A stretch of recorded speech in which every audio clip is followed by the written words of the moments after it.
Today is June 6th.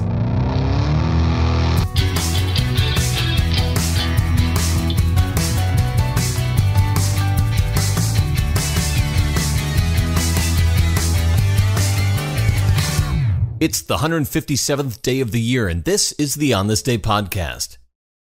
On this day in 1944, British, Canadian, and American forces crossed the English Channel and commenced Operation Neptune, known ever since as D-Day. The Normandy landings are the first stage of Operation Overlord, the Allied invasion of Normandy. In the first few years of World War II, Germany occupies most of Europe.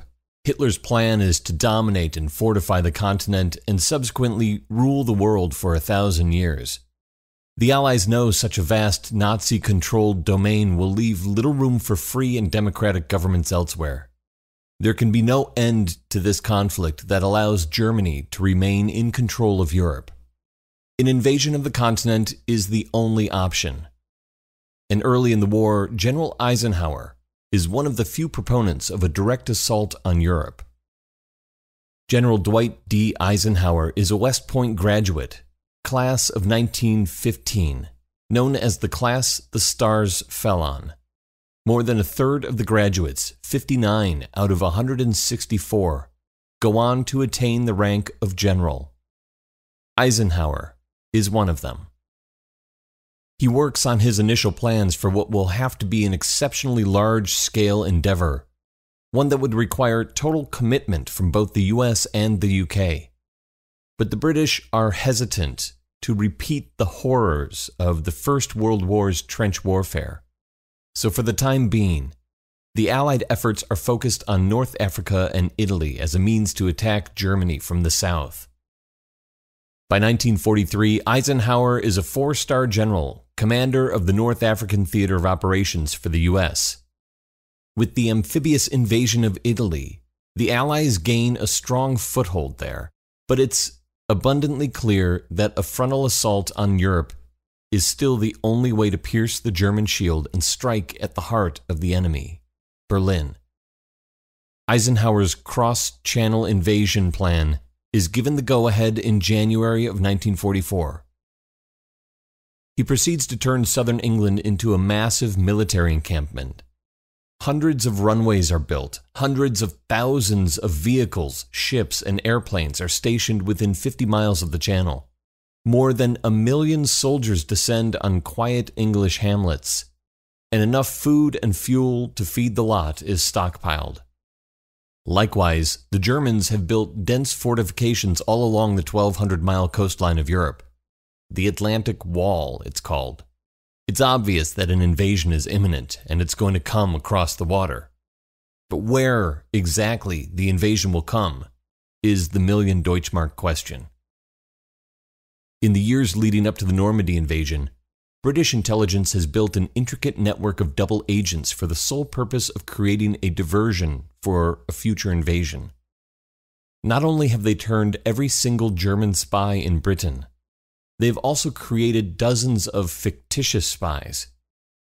All of the spies, real or fake, feed the Germans false information of an invasion force staging in Scotland across the sea from Norway, and a much larger Allied force staging in Dover, the far southeast corner of England, preparing for an assault on Pas-de-Calais at the narrowest point of the English Channel. General George S. Patton is given command of the 1st United States Army Group, an assault force made up of wooden aircraft, inflatable tanks, and a team of radio operators transmitting fabricated orders all day long. The decoy 1st Army Group and the double-cross agents are a combined effort to draw the bulk of the German defenses to Calais, and by the real Allied invasion force set to land 100 miles to the west in Normandy, a head start, if only of a few hours, to give them a chance to get a foothold on the continent. The invasion is scheduled to begin on June 5th, but is delayed due to bad weather. If the weather doesn't clear for the 6th, the window of opportunity will close and the landings will have to be delayed another 2 weeks. Though it's rainy and messy on the 5th, Eisenhower's meteorologists predict that the weather will clear for the next day. The general decides the invasion is a go. Eisenhower writes 2 short speeches. One is handed out to the hundreds of thousands of troops set to embark on this historic mission. Soldiers, sailors, and airmen of the Allied Expeditionary Force, you are about to embark upon the great crusade toward which we have striven these many months. The eyes of the world are upon you. The hopes and prayers of liberty-loving people everywhere march with you. In company with our brave allies and brothers in arms on other fronts, you will bring about the destruction of the German war machine, the elimination of Nazi tyranny over the oppressed peoples of Europe, and security for ourselves in a free world. I have full confidence in your courage, devotion to duty, and skill in battle. We will accept nothing less than full victory. Good luck, and let us all beseech the blessing of Almighty God upon this great and noble undertaking. The other speech, Eisenhower writes, is to be given in the event the invasion is a failure. Quote, "Our landings in the Cherbourg Harbor area have failed to gain a satisfactory foothold, and I have withdrawn the troops. My decision to attack at this time and place was based upon the best information available. The troops, the air, and the Navy did all that bravery and devotion to duty could do. If any blame or fault attaches to the attempt, it is mine alone." Thankfully, it is a speech he never has to give. Shortly after midnight on this day in 1944, 24,000 paratroopers drop from the sky over Normandy. The paratroopers' orders are to destroy rail lines and capture bridges that will be critical to the Allied advance inland in the days to come. Around this same time, 2,200 British and American bombers attack key targets along the beachhead and inland. A few hours later, 5,000 ships deliver 132,000 infantrymen to the shores of 5 beaches on the north of France, codenamed Omaha and Utah beaches, taken by the Americans, Gold and Sword beaches by the British, and Juno Beach, taken by the 3rd Canadian Infantry Division. And 225 U.S. Rangers climb the cliffs of Pointe du Hoc, a rocky outcrop on the western side of the landing zone, charged with taking out the German gun emplacement that has American soldiers pinned down on Omaha Beach. These 225 Rangers look up the sheer cliff face to see German soldiers firing down on them, showering them with grenades. The Rangers shoot rope ladders up to the top of the cliffs and climb. When one falls, another takes his place. When a ladder is cut, another is set, climbing one by one until they reach the top and take the objective. 225 Rangers begin the climb on this day, and by the end of the next day, only 90 are able to carry on the fight.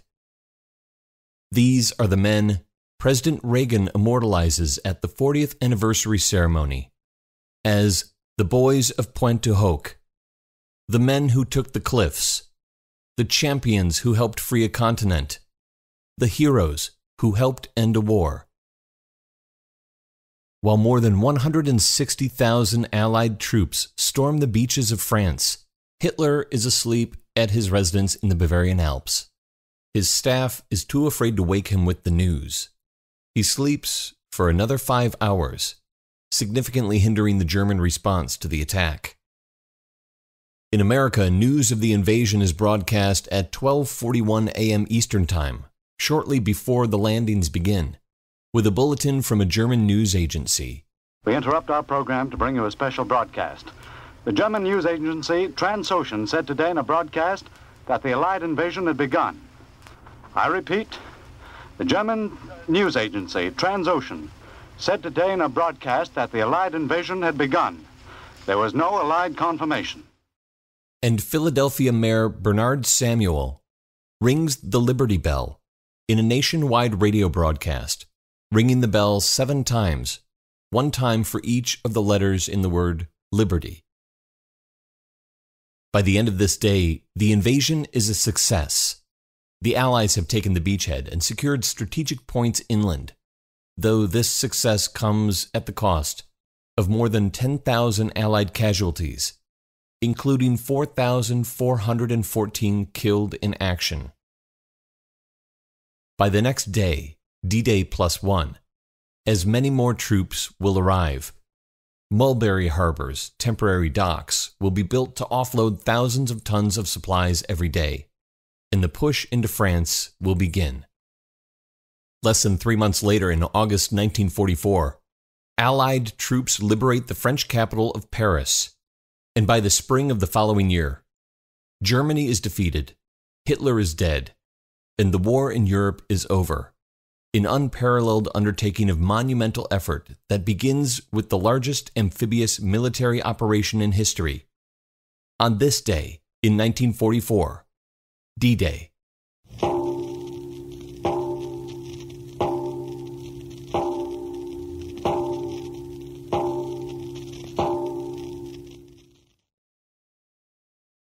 There are 208 days remaining in this year.